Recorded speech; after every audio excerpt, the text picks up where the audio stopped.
He's a distinguished speaker in various IT forums on subjects ranging from technology, innovation, digital disruption, and business transformation through IT.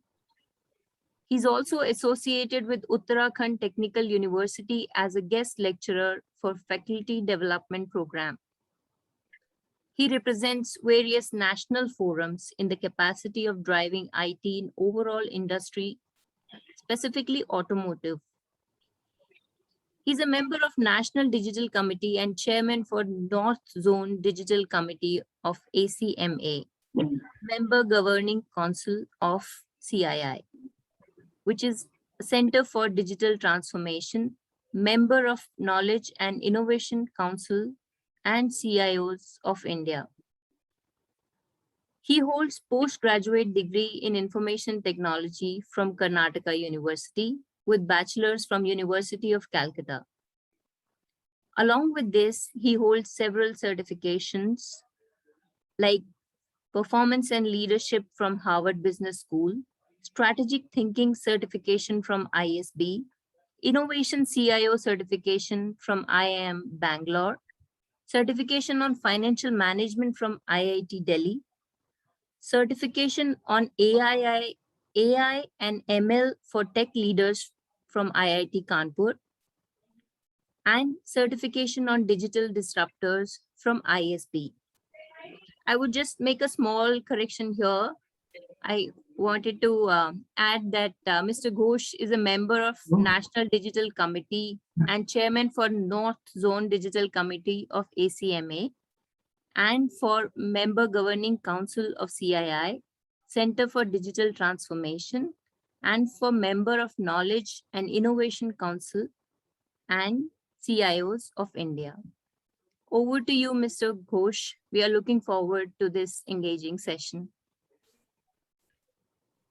Hello, good evening, all of you. Hope we are all joining from the Indian subcontinent. So hence it's good evening. Else, good morning to people who are joining from the US side, or someone if they're joining from the Southeast Asian side, for them, good night.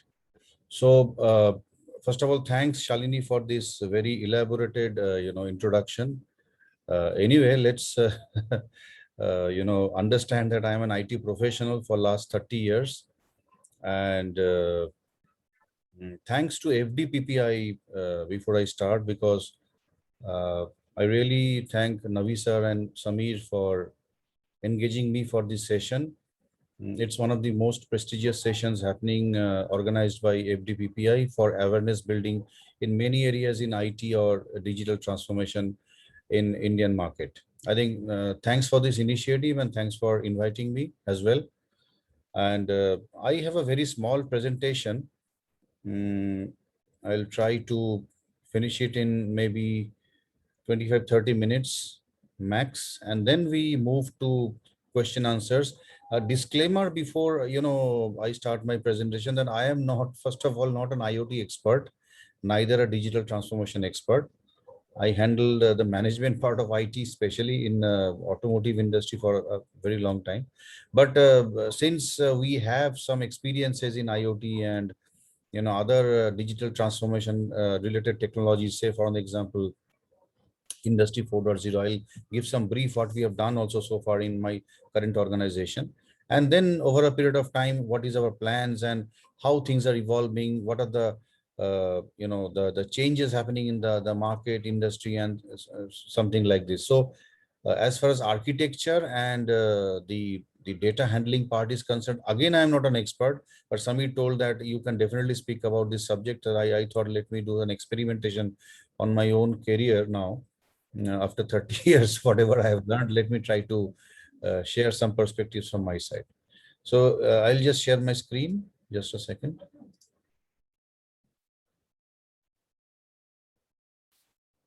Shalini, is it visible? Yeah. Varna sir, can I add something here? Yeah. Samir here. Yeah. So there are very few CIOs that I know, and I know many CIOs who have actually successfully implemented any IoT platform in their manufacturing in the factory. in the manufacturing ecosystem.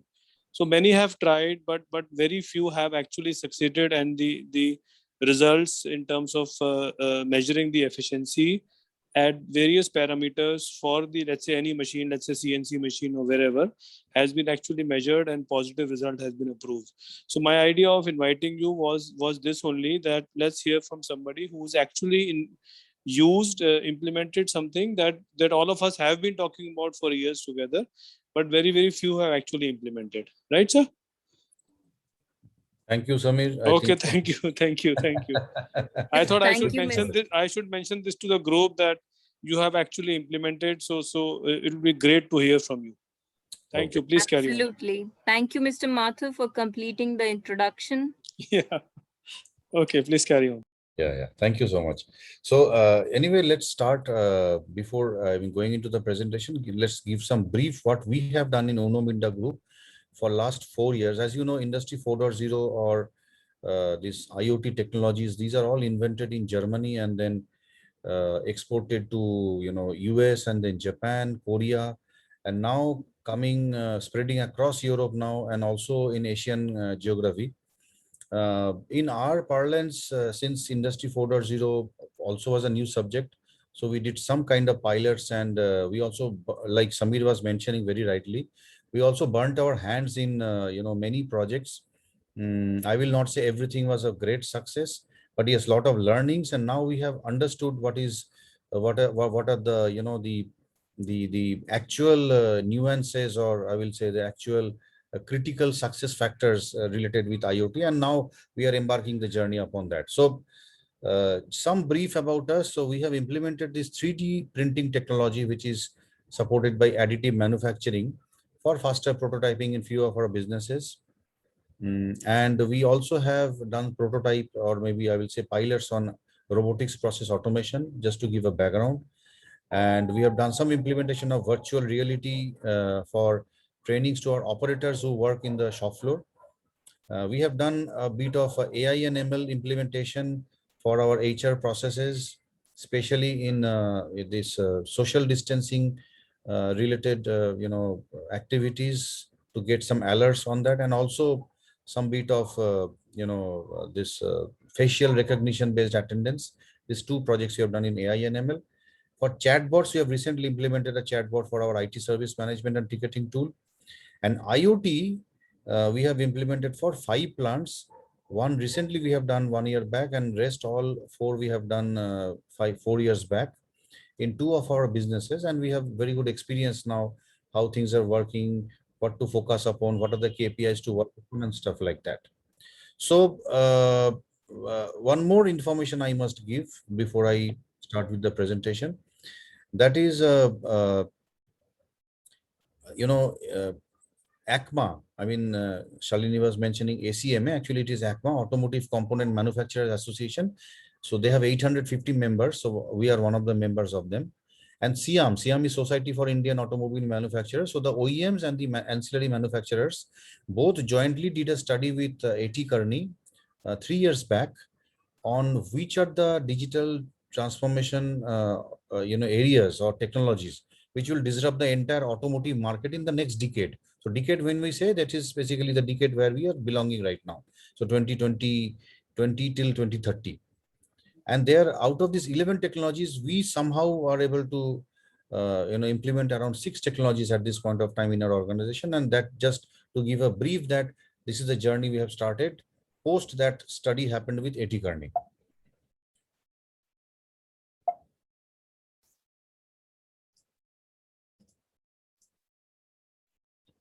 So I belong to a group called Uno Minda.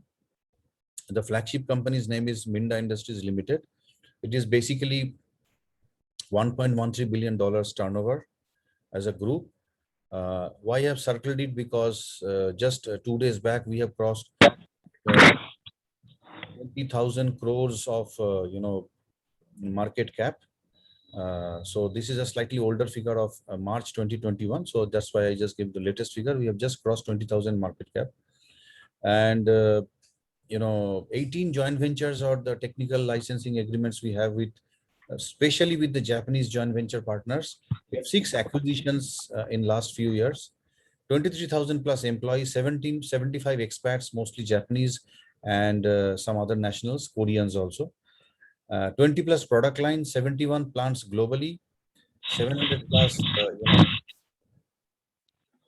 700 plus, engineering designers, 15 plus R&D and engineering centers that we do.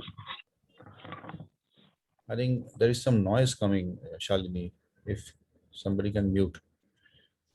15 plus R&D and engineering centers globally where we do research and development for all of our products, 275 plus product patents and 250 plus design registration. This is the company I belong to, and I am the group CIO working for last 4.5 years and driving the digital transformation in the organization. Now let's go to the topic. When we talk about IoT, before I jump into the issue of data handling, let's understand the perspective where IoT is. So IoT is actually, touching our lives on a day-to-day basis. And when I say day-to-day basis, that means if you look at the areas like it is agriculture. In my previous organizations, I used to work with a farm and construction equipment manufacturer. And we had a very large implementation of IoT where, in US and Australia, a lot of activities are happening that the vehicles are moving around the field and there are, data transmitting from the fields without any people. So they have done the trials and very successfully done. Large farms without any persons, the IoT is helping in terms of driving the, the agriculture. Cars, as you know, all of you know, I mean, I don't have to explain. Connected cars is the latest, driver in the IoT space. Smart manufacturing, which from I belong to, and I'll focus mostly on this area. Transportation, a very, very big use case. Healthcare. Now, after COVID, especially, you will see the digital healthcare system will go for huge leaps and bounds of improvement, and IoT will be one of the major enablers for this. Smart homes, we all know, becoming all the appliances and the electrical parameters, everything is going through a, transformation through IoT. Smart cities, very, very aggressive projects, and most of the things will be driven by IoT. Energy management, when we talk about grid management, distribution or generation of energies, everything will be driven by IoT and is already driven by IoT. Wearables are something which is going to transform the way we look at data. Today, still we use laptops and mobile phones and tablets and something, but soon we will be having these wearables for information access and dissemination, and also home appliances. Look at the device explosion in IoT. I mean, this is an expectation which was, done before the pandemic, happened across the globe, and expectation is around 50 billion IoT devices. Now, when I say 50 billion, this comprises of, the consumer IoT and also the industrial IoT. So total 50 billion devices is a huge number to track, which are proliferating in this area. Now, when the businesses are coming back on track, obviously there is a huge possibility that these figures will be again reached very soon. As you know, in manufacturing, the target is by 2025 53 USD billions. That means 53 billion US dollars will be the kind of an investment happening in IoT space. And whether it is products, whether it is people, because when I say smart wearables and something, it's all related with people, and also the processes. All these things are going to be transformed through this, the IoT. And say for an example, I'll just give an example. Today, people are talking with, people, but tomorrow, since IoT is coming in a very big way, it is not far that people will be having cognitive way of reacting or interacting with another person.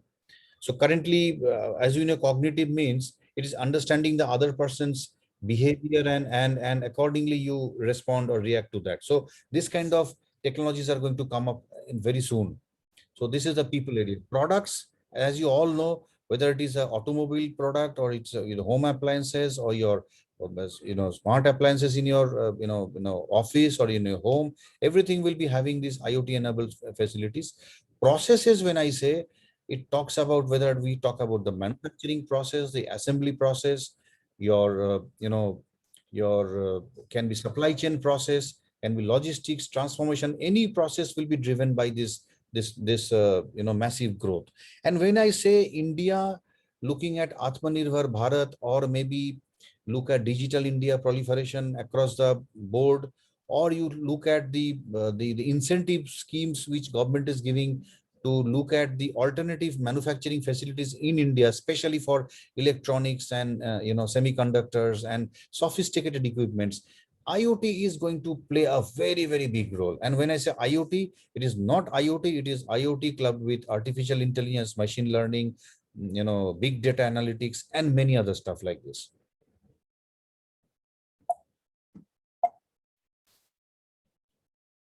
So when I look at the governance framework, let me give a perspective of our organization. When we started, we didn't have this data governance framework. We just started on our own. So we started with a small pilot, very disruptive way, with a small vendor. Like example, that guy was a small startup from Bangalore, and in fact, he did the complete, prototype first time in our organization. So he also learned a lot in the whole process. And when we were in the process, we didn't have any kind of governance, whether it is implementation governance or project governance or the data governance. But over a period of time, we have learned that without this kind of, proper governance structure, the implementations in future is going to be haywire. And I'll come to the slides where I'll speak about those. So when I say data governance, first you have to identify you have a real right organization to drive the data. So when I say organization, information technology department is not the organization. It has to be driven by either manufacturing or manufacturing engineering or production engineering, or some departments who have to own the project and also own the data. So this organization is very, very important. Ownership, when I say ownership, it also talks about, accountability and responsibility. Then we talk about the policies. Many, implementation I have seen, and also in our organization, initially what happened is, and what I'm sharing, these are all learnings.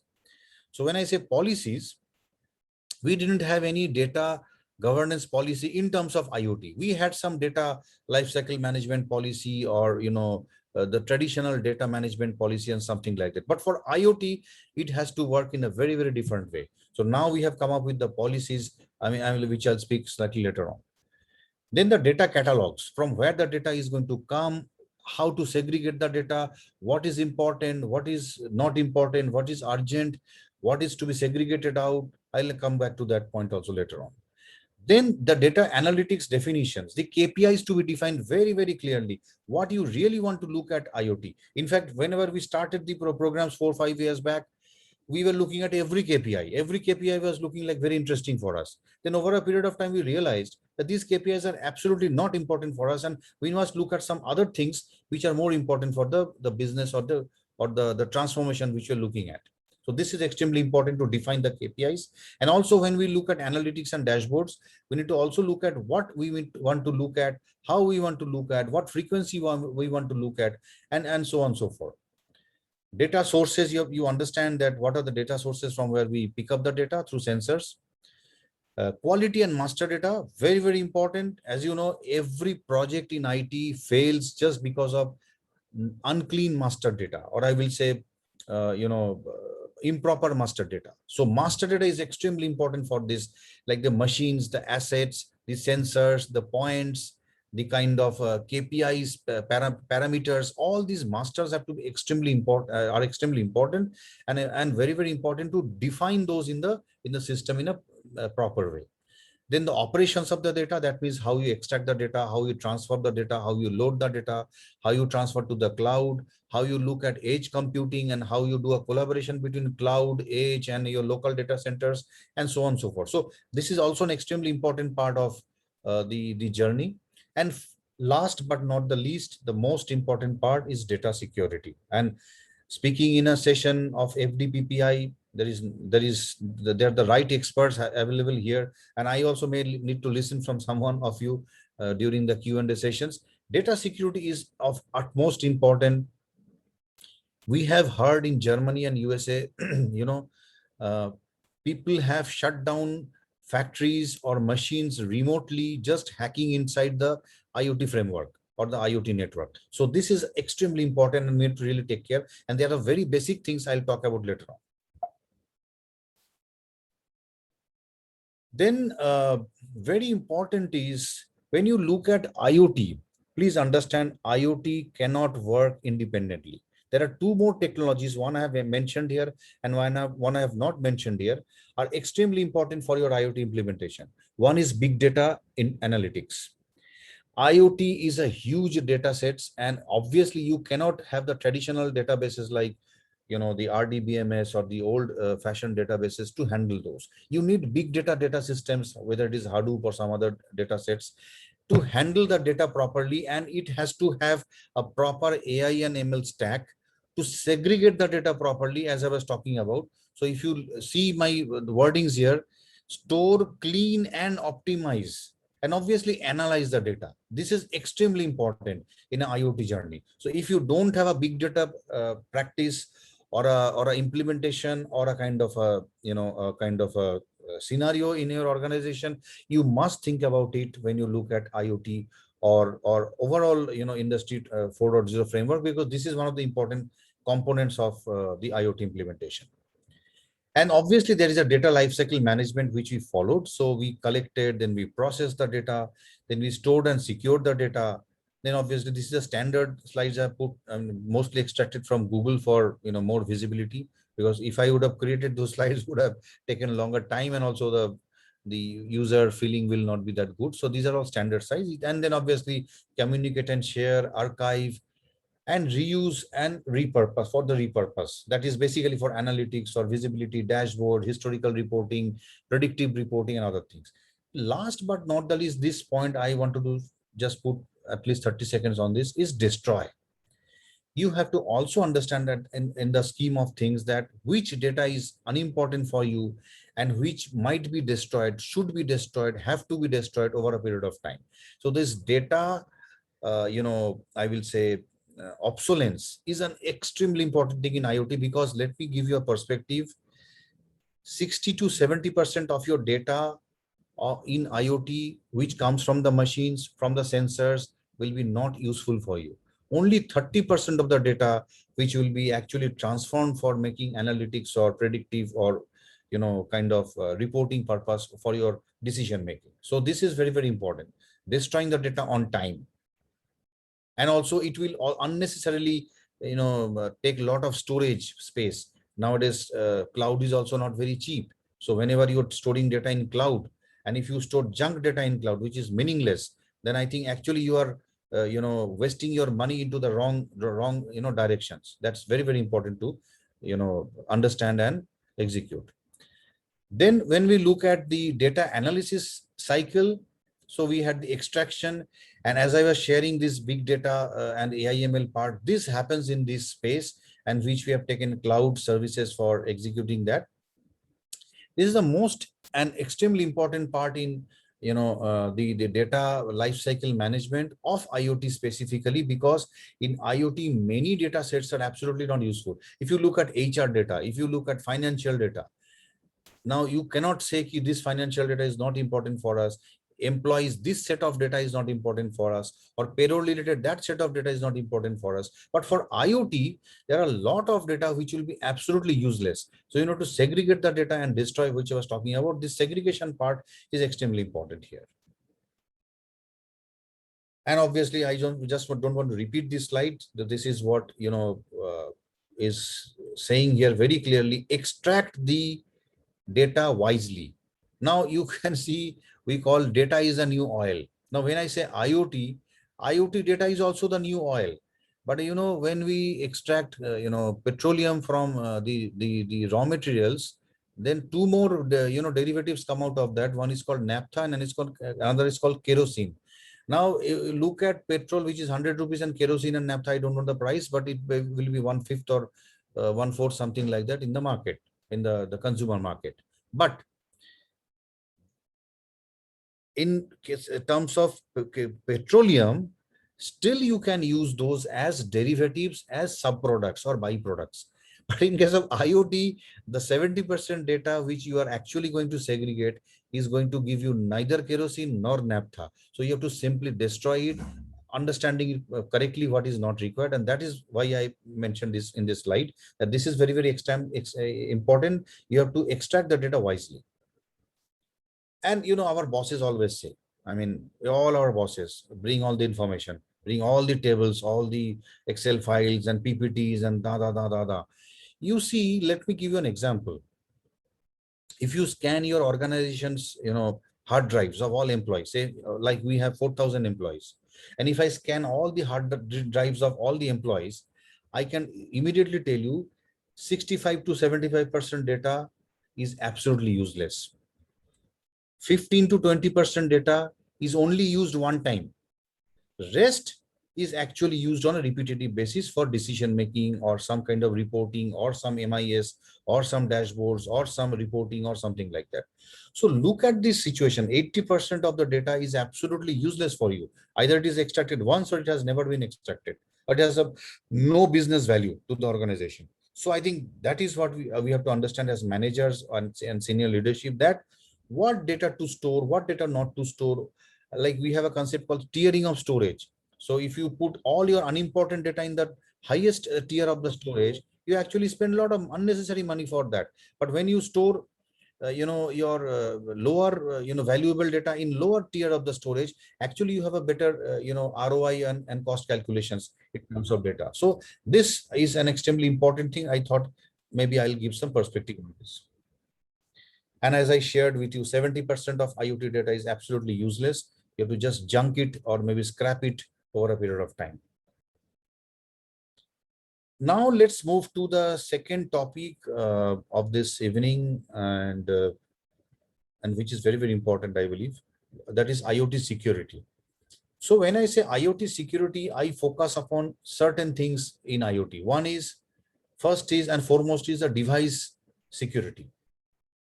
So the hardware which is used for IoT, and let me tell you, in India, since we have done a lot of implementation in last few years, starting from industry 1.0 device till industry 4.0 device, you will get every type of device in your organization. So we need to really understand whether those devices are really can be secured, cannot be secured. Does it have a firmware? Does it have a software? It might not be having any software as well. So you need to have certain mechanisms so that the hardware may function as it is without any disruption or change, but at the same time it is properly protected from any kind of information leakage or information hacking. So this is very, very important part. Second is the communications.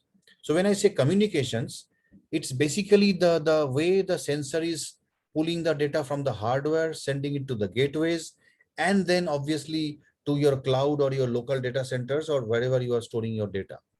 This connection has to be, and there are many protocols nowadays available in the market. So please look into this area very, very seriously. And whenever we look at the protocols, we need to also ensure we have a segregation in the network.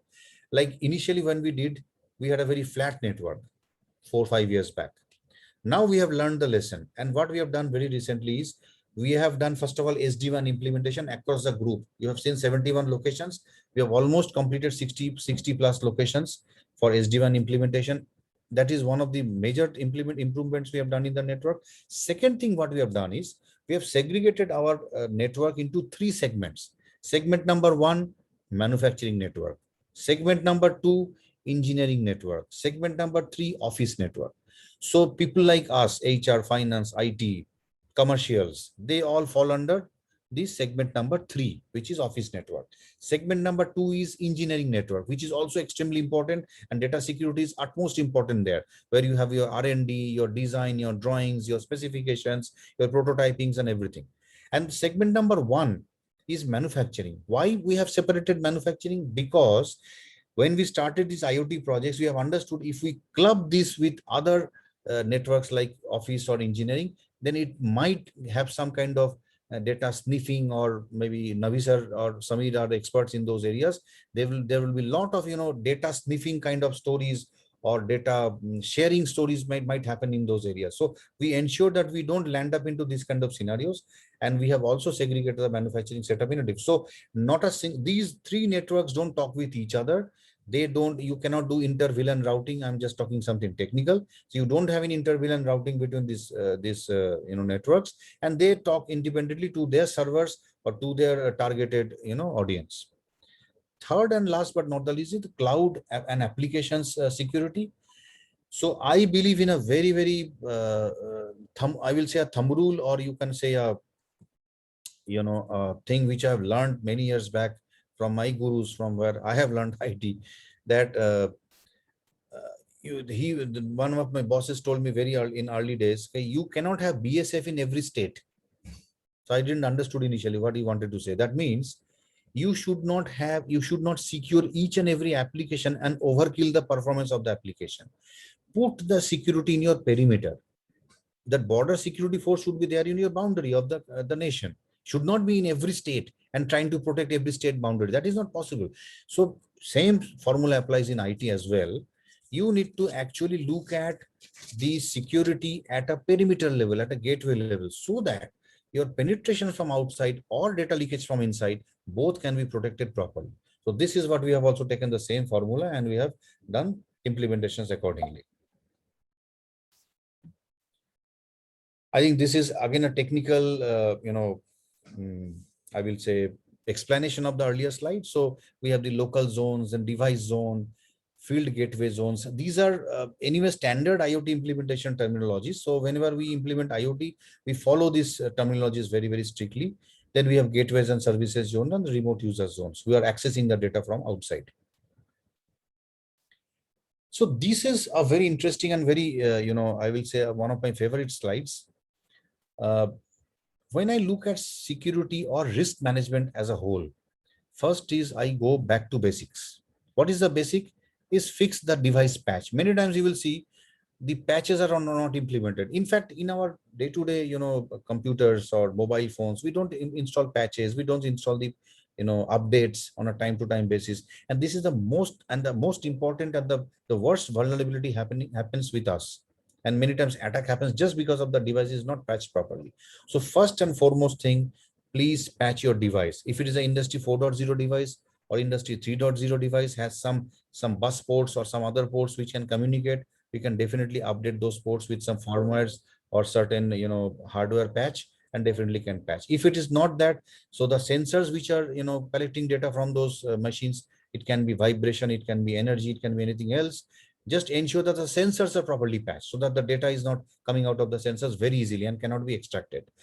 Then second layer of security is obviously look for the cyber threat management. As I was talking about, your gateway and perimeter security, cloud security, your data security, and all this stuff falls under the second bracket, which are standards available in the market, and everybody can simply plug and play and implement those. Third is the next generation security, which basically prepares the organization from future risk proofing. So when I say future risk proofing, say for an example, it can be a huge attack happening on your network, or a kind of our friendly nation, they are attacking our many government sites. You see nowadays defense sites and other sites. When this kind of attack happens, you really need the next generation or next level of security, which can help in protecting those. So that is basically advanced, and this is something which is ongoing.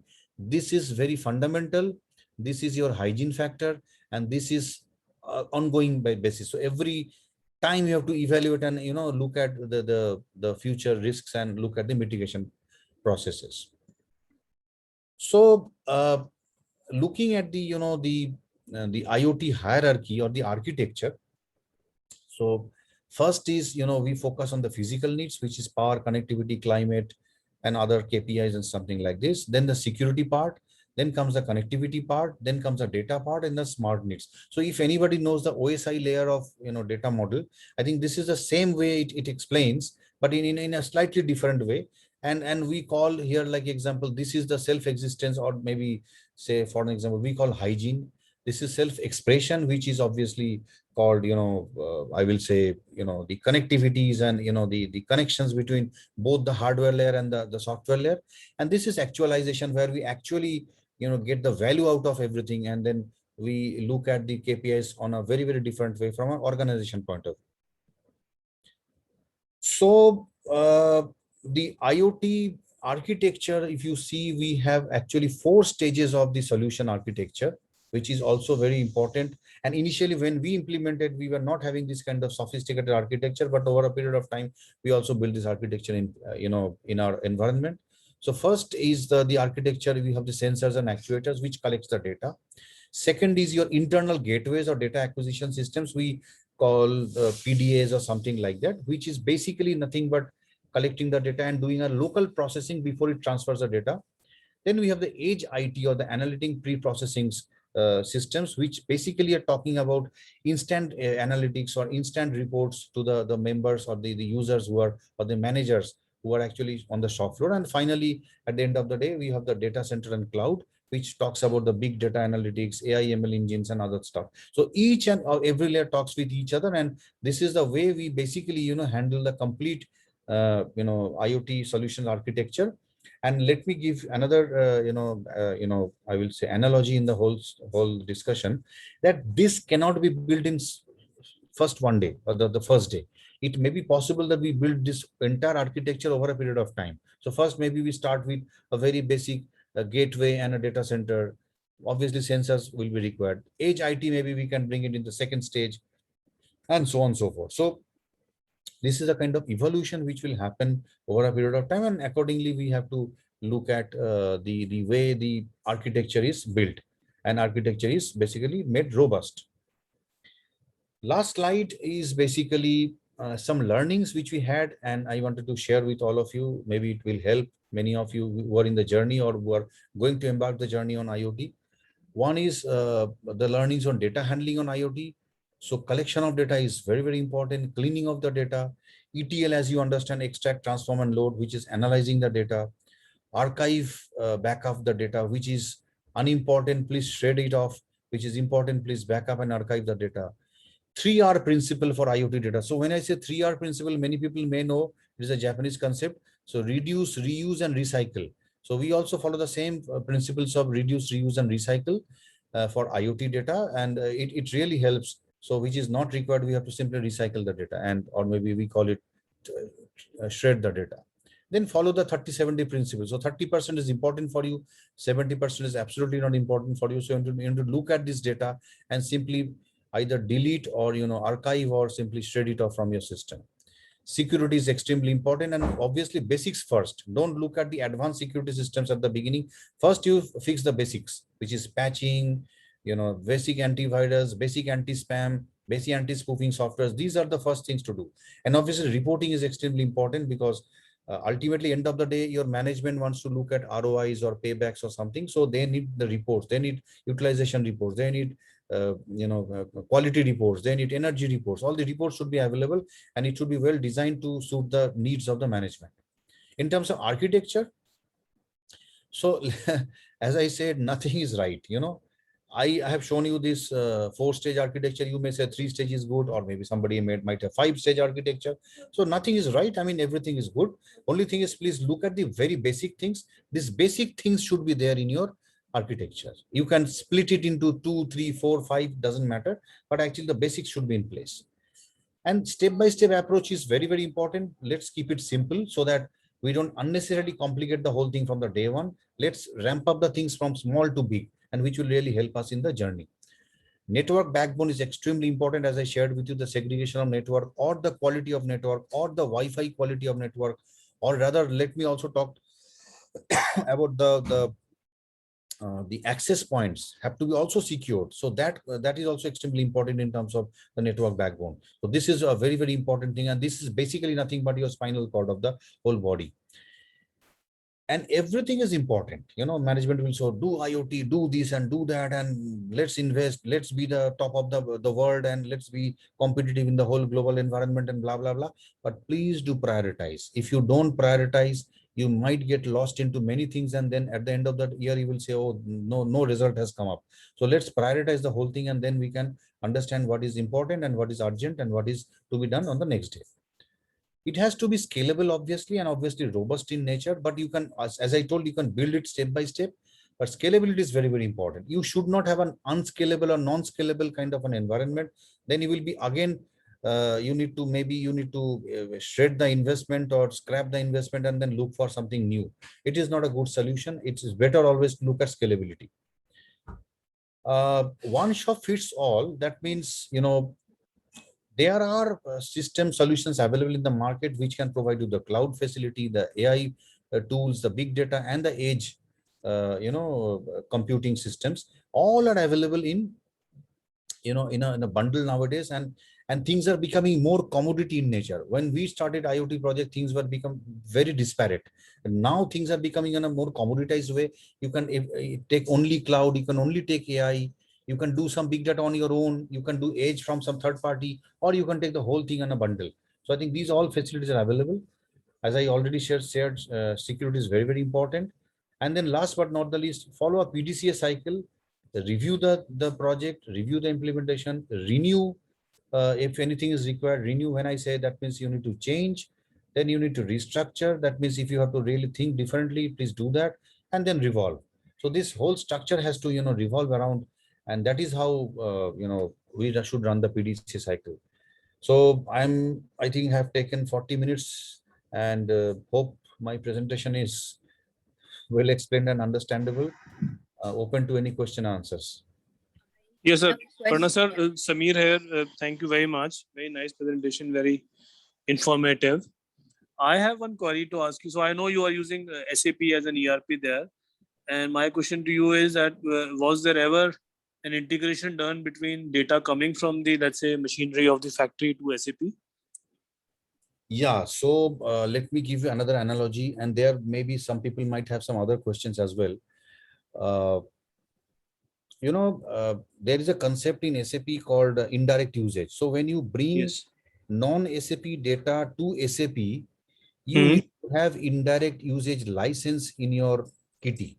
If you don't have a license and still bringing the data to SAP, you are actually having non-compliance. So what we have done is, before starting the IoT projects, we have actually taken these licenses, and now we are actually bringing the data to SAP. So let me give an example what we have done. The production confirmation, the OKNG, whether the cards are okay or not, the quality data, and the energy data. These are all directly coming from the machines to my SAP system, because ultimately from SAP we have the dashboards and reportings through the BW layer. So obviously we have this data already connected with my SAP systems. Very good, very good. Yeah, but one thing, let me give you an analogy. If you don't have this indirect usage license, tomorrow SAP India will start following up with you, and you might face unnecessary trouble of compliance. So that is just a rider in the whole discussion. Let's focus on the licensing part very, very carefully. That's an important thing. And not only for IoT. If you're bringing HR data, CRM data, supply chain data, any other financial data from any other third-party systems to SAP, there is an indirect usage violation. So it's better we should be also protected by the compliance framework. And that is an extra investment you need to look at. Correct, correct. Mr. Ghosh, Srini here. I want to thank you on behalf of FDPB for bringing this important topic on IoT. Definitely, I think you touched the importance about the digitalization. Whenever we talk about IoT and artificial intelligence, definitely data privacy is becoming a very, very important topic. We could see from your slides how important it is. You mentioned about data deletion. So definitely, the data deletion is important principles of data privacy, where if the information has to be, we should follow the local archival policy and deletion policy, once we meet the objectives. Thank you for that. You also mentioned about data transparency, whether how transparent we have to be when we collect the data and we have to inform the data. I think from that way also we could connect it from the data privacy standpoint. Of course, we are using a lot of hardware. So whether the vendors are protected with data protection clauses, so that also highlights the importance of data privacy. Of course, the very important important is cloud infrastructure, where the data is stored. If the data center is outside India, definitely, we have to see the data localization policies, whether if data center is in US, for example, European Union has a different law. They don't, the European Court of Justice as saying, no, data center should not be in US if you're processing any European citizen data. I feel, data authentication, multi-factor authentication and passwords, a lot of things from the data privacy point of view, we could relate from your slides. Thanks for highlighting this important topic. Thank you so much for your time. I'll just, take a permission from Navi sir and speak about the data privacy. For IoT, especially we do not have any data privacy clause as far as my knowledge is concerned. Maybe Navi sir or Samir or some other experts can comment better, because it does not carry any kind of employee data, first of all, or neither it carries any, data. Personal data. Personal data in nature. So machines might have some privacy data, but we don't, respect that. We actually extract the data from the machine. That can be a machine's private data, but we don't respect that. We actually bring the data and do our own analysis for our machine. So how about such sensors or face recognition softwares, or no, you mentioned about sensors. Are we geolocating any IP addresses? No, that where I think data privacy will come into picture, right? From the IoT perspective, if you are trying to. IP address also. Yeah, Yes, no, sir. No, I think what Parna is talking of is industrial IoT most of the time, not the IoT devices at homes and other things where the data privacy may be of a little more, consequence, where IP address of the location of the house may be considered as personal information, whereas in the industrial scenario, perhaps that is of less of concern. I hope Parna is only talking about industrial IoT. Yes. Except that when you get into automobile, at that time, Yes. there may be a personal data. And also I will, maybe Navi sir, you can take a separate session on that, like how the connected cars will really behave when you transmit data from cars to cars or cars to various networks or, various other intermediaries. There really will be certain challenges in terms of sharing data. Yeah, absolutely. Thank you, sir. I had one point, Mr. Parna, to ask you. So now you have done all these investments and actually created the data for the purpose of being used in the IoT or whatever is scenario. So we have got two activities here: collection and preparation of data, and then usage of data. Okay, for your management as a data-driven organization, you use it with big data analytics. That is one part. Now, for this collection of data, has there been any effort to understand what is the money which is being spent on that? Is there a costing done for data? Because we are trying to see whether data can be valued, okay, and then brought into some kind of, say, usage as a corporate asset. In that context, I'm saying how a costing effort be done to understand how much does it cost me to have a certain data set which I am going to use for various purposes. Can you just throw some light on whether this is possible sometime in future? No. Question, Navi sir. I think let me give my answer. So when we did it for our first plant, we were focusing on the KPIs and ROI, and in fact the payback was coming around 10 years. And when we talked with the management, nobody was interested, neither the CFO, because nobody is interested for a 10 years kind of a payback kind of thing. Everybody wants very faster payback in financial terms. So then we looked at how can we optimize the data in terms of getting the right ROIs or paybacks in terms of business value. And what we were surprised to see, that, like example I'll give you. I have a a blow molding machine in one of the plants, and I'm extracting IoT data from there. And again, I'm planning a blow molding machine from another plant where I don't have IoT. Now, this machine, we understood, is working at a 70% capacity. That means 30% capacity is spare, which can be utilized for some other plants. I mean, they can ship the parts and we can do the molding parts or something like that. Now, that really helped us. That is called asset utilization. But if you ask me that, have you put a value into that? So my straight answer is no. But at the same time, as an overall project and asset utilization and overall future investments portfolio point of view, CFOs are really getting interested of IoT implementation because they are seeing value in the utilization or capacity utilization of your plants, which was Yes. earlier completely invisible. I mean, you were not able to Correct. find out what is your visibility of the plant. But today we have this. But data Yes, yes. extraction, maybe, let me give you an analogy, Navi sir. We are in a very premature condition to go to that level. It may take some more maturity or more, I will say, knowledge or capability to find out this kind of a. Keep it in mind, because if at all this Data Governance Act comes, you know that Gopal Krishna committee, this Gopal Krishnan committee report, if it is perhaps becomes a law in the next 3 years or so, your company will be having a data business, which could become a revenue generating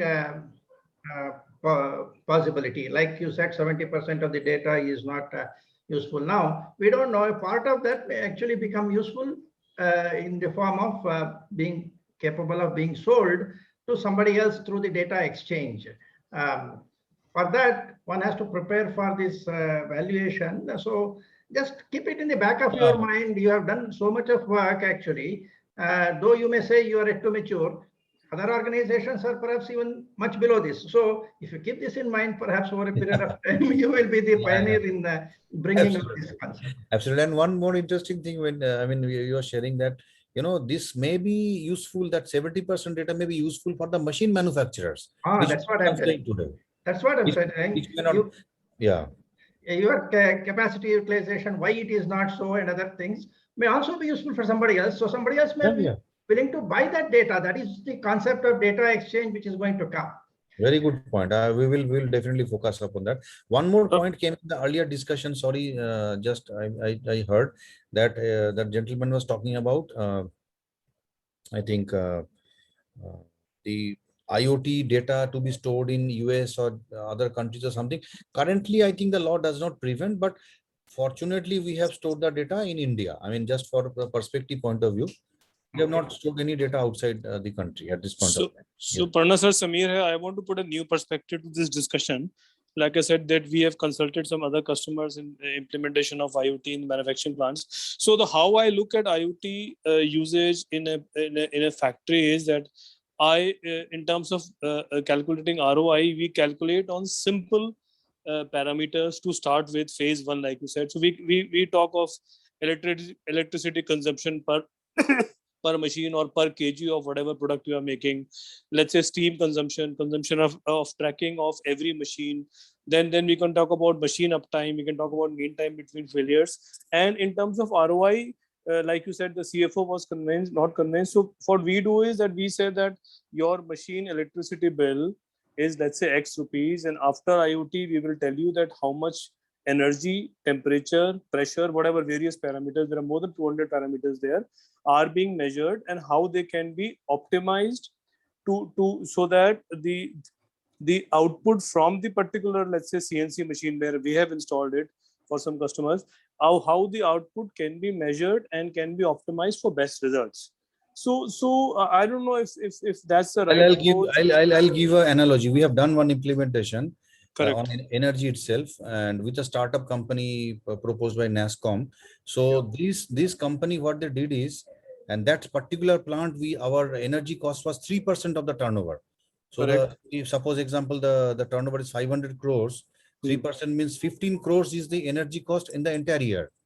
And we are able to save around 50 to 60 lakhs rupees because of identifying the loopholes in the entire energy. Correct. So that's system. That's ROI for you. That's immediate ROI for you. Great ROI. So this is energy is one. Then we have worked on time. We have worked on pressure. We have worked on idle time. We have worked on pen. So there are various factors that there's breakdown pattern, which is very, very common, especially in steel industry, especially in industries where molding is being done. So let me tell you, Samir, what happens in India, because the labor cost is extremely cheap still. Correct. Europe and US and Japan and Korea. Correct. Still, we don't feel the utilization of machines are that important. But once the labor bill is getting passed by the government of India, maybe Navi sir will be knowing this. The labor bill is under the parliament discussion, and they will be soon passing this bill. Yeah. The wage for one contractual or an associate who is working on the line is going to be 2.5 to 3 times in India itself. Then we will not be competitive with respect to the new countries like Vietnam or Philippines who are coming up in Indonesia or something like that. Then we Correct, correct. need to have these machines. Today, Europe cannot afford manpower, though they need IoT. So they have Yeah, yeah. real value out of it. But here we, Correct. okay, implementation cost is 3 lakhs, but my labor cost is 2 lakhs. Oh, labor is better. Forget about them. Yeah. So this is the Correct, mindset. correct. But Correct. once the wage bill is approved in the parliament, let me give you the analogy. This, we will not become very competitive and remain competitive as of today. We are. So this Correct, is going correct. to change. Right, sir. Right, sir. Right, sir. Okay. All right, sir. Thank you very much. No, no, so let us see. So somebody else must be having some questions. Subraido. Yes, sir. I don't know. I'm new to industrial IoT, so I just, but I do some implement security audits. Okay. So I was just wondering that, do you have a situation where, because you're a component manufacturer, right? Your component will be going into some company which is assembles something and then it finally goes to the final assembly and finally, ultimately it could get integrated into some end product. The end product could be, in your case, could be a car, but in certain other case, the product could be something else, which could be monitoring behavior about how that product is used. Correct. Now, how do you see the information security audit scenario changing as a result of all of these IoT getting embedded into devices and all? Because the data ultimately the whatever is the data that is being recorded about the usage of the device could be installed by anybody in that entire value chain, right? They could be the seller could be somebody who has not even written the software or has the data, right? So, so do you foresee a situation where a company, maybe not in your industry in automobile, but could be in some other consumer product, ultimately getting impacted as a result of privacy laws being running foul of some privacy laws? Because a component that you manufacture might ultimately be sitting in maybe some television or something, you're doing some monitoring or something like an Alexa or something, right? So as a manufacturer and as the entity which might be ultimately storing that data, would you be liable? Very good question, and let me give the perspective. Yeah, we have products like telematics or certain other, sensors. We are a large manufacturer of sensors in India, and we are liable to damage or maybe suits by the OEMs because of any kind of damage filed by the end customer. Because ultimately we supply to the OEMs and they sell it to the end customers, end users. Right. The only change point here is that the controller of the data, the control of the cloud, and the control of the information is not Uno Minda. It is basically the OEM. So they don't give any access to us after the component is sold to them. Although we may process the data in some indirectly or directly, but ultimately the ownership is with the OEM. But as far as the damage and liabilities are concerned, we are equally responsible. And let me also give you another analogy. Now, this new automotive regulations which are coming under FAME 2 will be having very strict regulations in terms of this kind of failures with respect to customers, and especially with safety. If it is related with safety data, then the penalties and the damages will be extremely high. So we are very careful, and we also have customers in European Union where the laws are more stringent.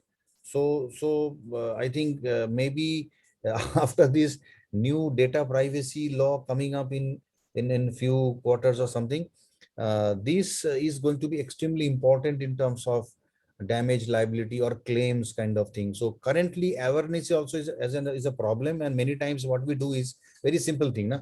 It can become a big problem. So we simply replace and the matter is closed. But in future, people will be more aware of situations and they might file damage on you. Because of you, my I brake think the failed. very assessment of whether you are a controller or a processor itself might, get into totally different dimensions, because so Yeah, far under various laws, controller and processor understood very differently. But yeah. particularly when there are multiple stages in which there is a component manufacturer, a sub-assembly and an assembly and a final seller and a marketer and the data, the request for data being shared. So if you have some data, your customer might ask you to share some data so that you to enable his better design, or better understand how customers use that product, right? So you might be faced with requests to share the data that you have stored in your organization. Yeah, we are subject to sharing data for the engineering, drawing, design, and most of the cases, if it is customer drawing and design, then also we are supposed to share the prototypes and data. So this is part of the legal contracts which we have with the OEMs. So any information security auditor for a company like yours, Yeah. this opens up a totally new dimension. Yeah, so I cannot share all the details, but I can give you some details. Say for an example, if you do business with the German OEMs, you need to have TSAC certification. If you need to do business with some of our Indian customers, I don't want to name them. So you need to have ISO 27001 certification. So Do you these also have some SOC certifications, for supply chain or something like that? I think ACP has got some SOC for supply chain framework.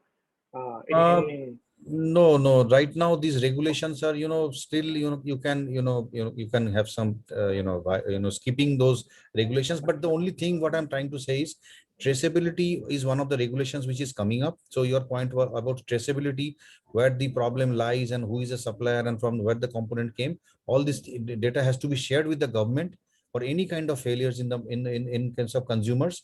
At the same time, the data privacy bill will be creating definitely certain impact in the entire ecosystem. And third, last but not the least, is government's new transportation policy, which will be very soon released by Nitin Gadkari and the ministry. We'll also be having a lot of regulations coming up, and regulations are going to be more tougher and stricter in the Indian market. Okay. Thank you. Very interesting.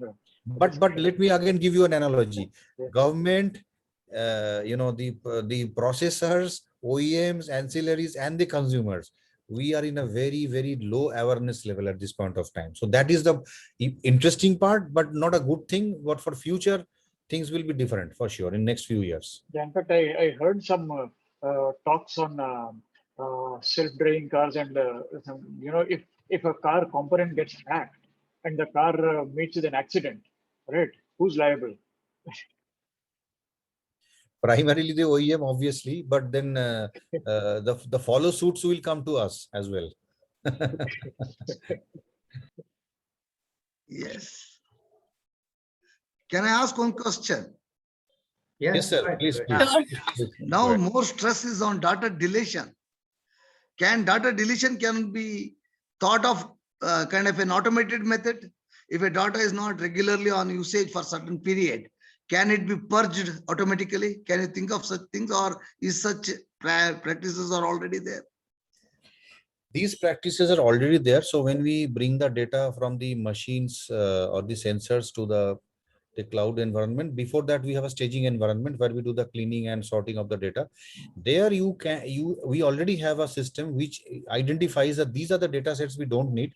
It first of all segregates the data and sends the correct data linked with your KPIs to your cloud servers.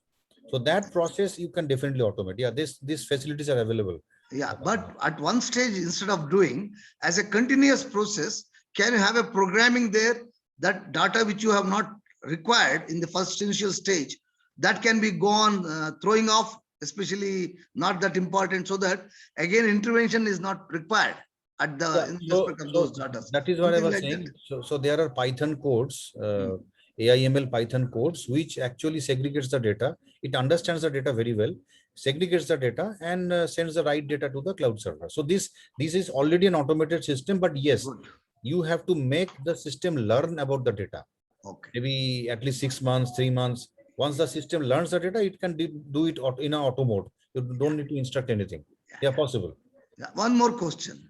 What about this IPR, whether it has been given to you or still it is in dispute in various, because nobody has recognized AI as a tool, as a intellectual property for patents. To whom to give is itself is in question.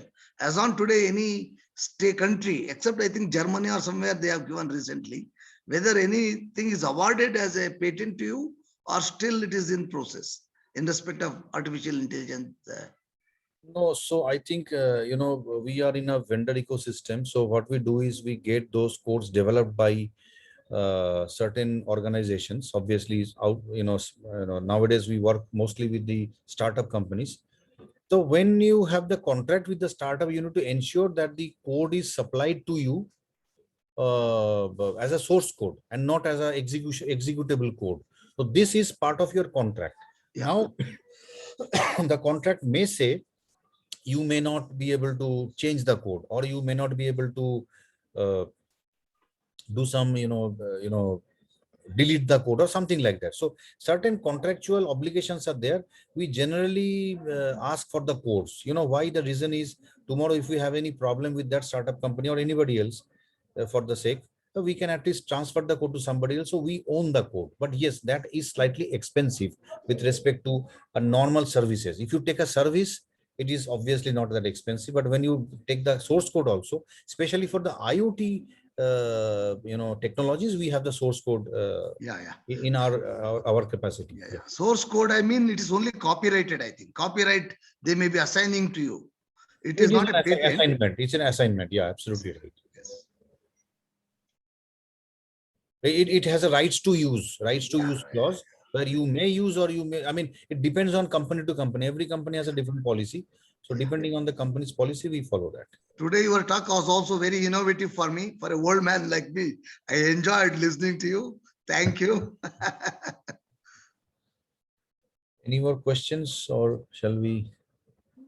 There will be, I'm sure, many, Mr. Ghosh. I think we would need a couple of more Nyanvardhini sessions from you, because I believe everybody would have a lot of questions, not because that you did not cover it thoroughly, like your guru simplified things for you. You simplified the topic for us. So there are very informative takeaways from So today's I can do session. one thing. I can share the presentation with you. If you want to share it with the members, if it really helps, maybe you can share that. Because So this session is recorded. So right after the session, the recording will be available, and PPT is part of it. Provided Parna Ghosh permits. Yes. Okay. We have your permission. so it's your forum. I have nothing to say here. Okay, you, okay. you know the law. Thank you. In fact, it has It's been already one of the consulted. most valuable sessions we have had on Nyanvardhini. So I'm sure all the other members would like to hear it once again. And definitely it was very, you can say one level, one notch higher than many of our other sessions. Thank you for that. Yeah. Thank you, sir. Thank you so much. Yeah. Thank you, Samir. Thank you, Shalini, and the team members of FDP. Thank you, Parna sir. Thank you. Thank you, Parnaji. Thank you. Thank you. Thank you, sir. Thank you. My old friend also, SP.